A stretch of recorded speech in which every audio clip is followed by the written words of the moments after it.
Chapter 9. Now when the queen of Sheba heard of the fame of Solomon, she came to Jerusalem to test him with hard questions, having a very great retinue and camels bearing spices and very much gold and precious stones.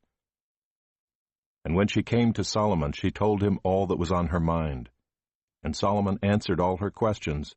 There was nothing hidden from Solomon that he could not explain to her. And when the queen of Sheba had seen the wisdom of Solomon, the house that he had built, the food of his table, the seating of his officials, and the attendance of his servants and their clothing, his cupbearers and their clothing, and his burnt offerings that he offered at the house of the Lord, there was no more breath in her. And she said to the king, "The report was true that I heard in my own land of your words and of your wisdom, but I did not believe the reports until I came and my own eyes had seen it.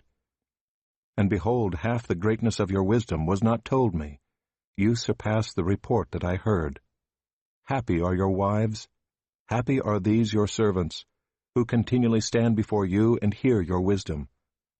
Blessed be the Lord your God, who has delighted in you and set you on his throne as king for the Lord your God. Because your God loved Israel and would establish them forever, he has made you king over them, that you may execute justice and righteousness."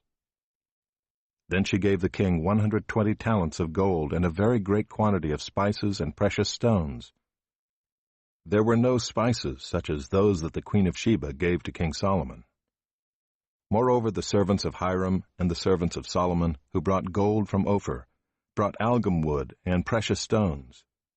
And the king made from the algum wood supports for the house of the Lord and for the king's house, lyres also and harps for the singers. There never was seen the like of them before in the land of Judah.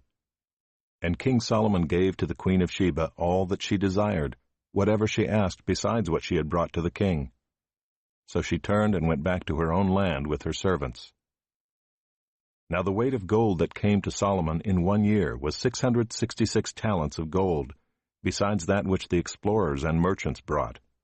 And all the kings of Arabia and the governors of the land brought gold and silver to Solomon. King Solomon made 200 large shields of beaten gold. 600 shekels of beaten gold went into each shield. And he made 300 shields of beaten gold. 300 shekels of gold went into each shield. And the king put them in the house of the forest of Lebanon. The king also made a great ivory throne, and overlaid it with pure gold. The throne had 6 steps and a footstool of gold, which were attached to the throne, and on each side of the seat were armrests and 2 lions standing beside the armrests, while 12 lions stood there, one on each end of a step on the 6 steps. Nothing like it was ever made for any kingdom. All King Solomon's drinking vessels were of gold, and all the vessels of the house of the forest of Lebanon were of pure gold. Silver was not considered as anything in the days of Solomon. For the king's ships went to Tarshish with the servants of Hiram. Once every 3 years the ships of Tarshish used to come bringing gold, silver, ivory, apes, and peacocks. Thus King Solomon excelled all the kings of the earth in riches and in wisdom, and all the kings of the earth sought the presence of Solomon to hear his wisdom, which God had put into his mind. Every one of them brought his present, articles of silver and of gold, garments, myrrh, spices, horses, and mules, so much year by year. And Solomon had 4,000 stalls for horses and chariots, and 12,000 horsemen, whom he stationed in the chariot cities and with the king in Jerusalem. And he ruled over all the kings from the Euphrates to the land of the Philistines and to the border of Egypt. And the king made silver as common in Jerusalem as stone, and he made cedar as plentiful as the sycamore of the Shephelah. And horses were imported for Solomon from Egypt and from all lands. Now the rest of the acts of Solomon, from first to last, are they not written in the history of Nathan the prophet, and in the prophecy of Ahijah the Shilonite, and in the visions of Iddo the seer concerning Jeroboam the son of Nebat?